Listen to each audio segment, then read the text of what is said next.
ગુજરાતમાં સ્થાનિક સ્વરાજ્ય ચૂંટણી પરિણામ અંતર્ગત 15 મહાનગરપાલિકાઓ, 84 નગરપાલિકાઓ, 34 જિલ્લા પંચાયતી તથા 260 તાલુકા પંચાયતોના પરિણામો પર આજે બધાની નજર છે. આ ચૂંટણીમાં ભાજપ, આપ અને કોંગ્રેસ ત્રણેય પાર્ટીઓ અહીંયા જંગ સાથે જોવા મળે તો દેખાઈ રહ્યો છે. તો અત્યાર સુધીના આંકડા પર નજર કરીએ તો મહાનગરપાલિકાની 364થી વધુ બેઠકો પર ભાજપ આગળ છે, તો નગરપાલિકાની 822થી વધુ બેઠકો પર અહીંયા પણ ભાજપ જ આગળ છે.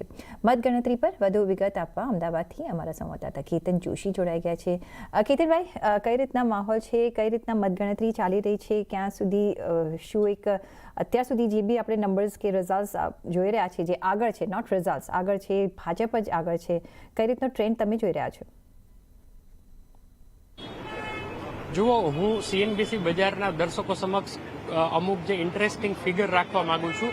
2015ની વાત કરીએ તો 2015માં શહેરી વિસ્તારને બાદ કરતા મોટા ભાગના ગ્રામ્ય વિસ્તાર જેમ કે જિલ્લા પંચાયત છે એ 15થી વધારે જિલ્લા પંચાયત કોંગ્રેસ પાસે હતી.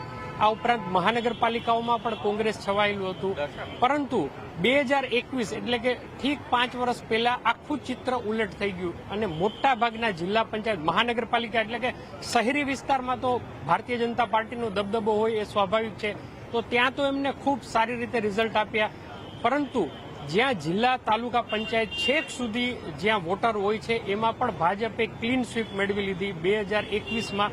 અને અત્યારે 2021નું પુનરાવર્તનની દિશામાં ચાલી રહ્યા છે. પરંતુ અમુક અપસેટ સર્જાણા છે. જેમ કે સુરતમાં મનોજ સોરઠિયા છે, એ મહામંત્રી છે આમ આદમી પાર્ટીના, અને ખૂબ ગુજરાતની રીતે આમ આદમી પાર્ટીમાં એ એક મોટું નામ કહેવાય, પરંતુ તેમની હાર થઈ છે. ગોપાલ ઇટાલિયા કે એકમાત્ર એમના ધારાસભ્ય છે, તો વિસાવદર પંથકમાં આમ આદમી પાર્ટીની થોડી સીટો જોવા મળે છે.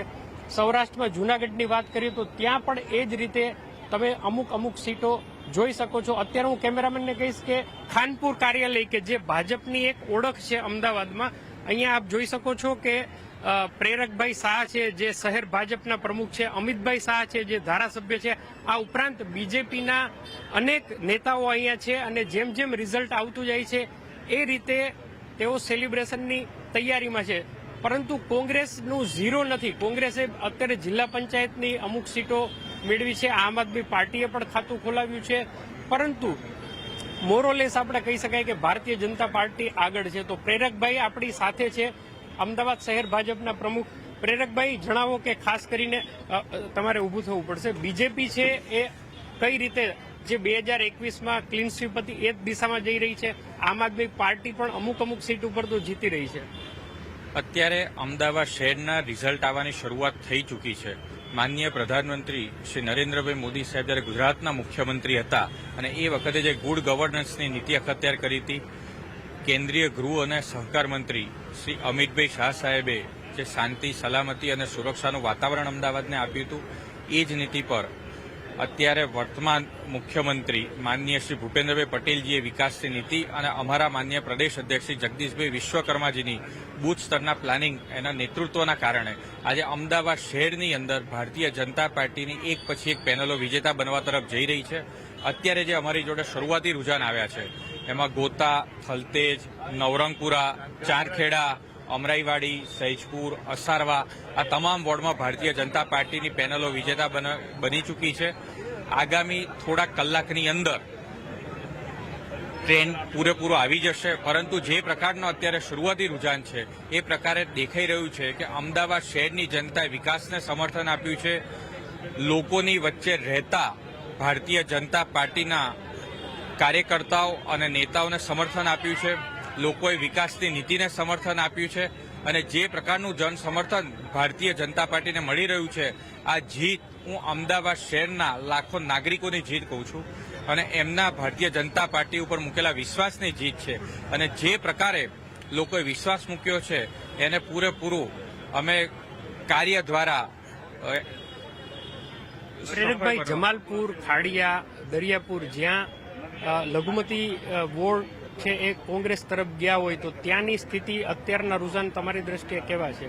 અત્યારે અમારી પાસે બહેરામપુરા અને ગોમતીપુર અને દરિયાપુર આ 3 વોર્ડના રૂઝાન આવવાના શરૂ થઈ ગયા છે. લઘુમતી બહુલ્ય ઇલાકો છે વર્ષોથી પરંપરાગત રીતે ત્યાં કોંગ્રેસ એ હંમેશા જીતતી આવી છે. આ વખતે પણ લઘુમતી વિસ્તારોમાં મતદારોની ખૂબ મોટી લાઈનો લાગી હતી.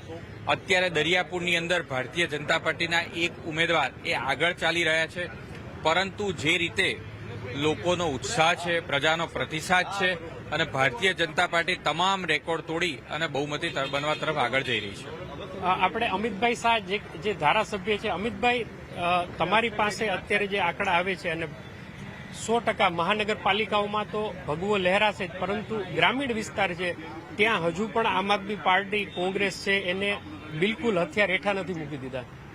ભારતીય જનતા પાર્ટી વિકાસની રાજનીતિ કરી રહી છે અને લોકોને આ રાજનીતિ પસંદ છે. નરેન્દ્રભાઈ મોદીમાં વિશ્વાસ છે અને એના કારણે સમગ્ર ગુજરાતમાં લોકો ભારતીય જનતા પાર્ટીને મત આપે છે. અમને આશા વિશ્વાસ છે કે સમગ્ર ગુજરાતમાં ભારતીય જનતા પાર્ટીનો ભગવો પુનઃલહેરાશે. બિલકુલ. તો આપણે એવું કહી શકાય કે જે રીતે ટ્રેન્ડ અત્યારે મળી રહ્યા છે તો લગભગ 3 થી 4 વાગ્યે ચિત્ર છે એ સ્પષ્ટ થઈ જશે.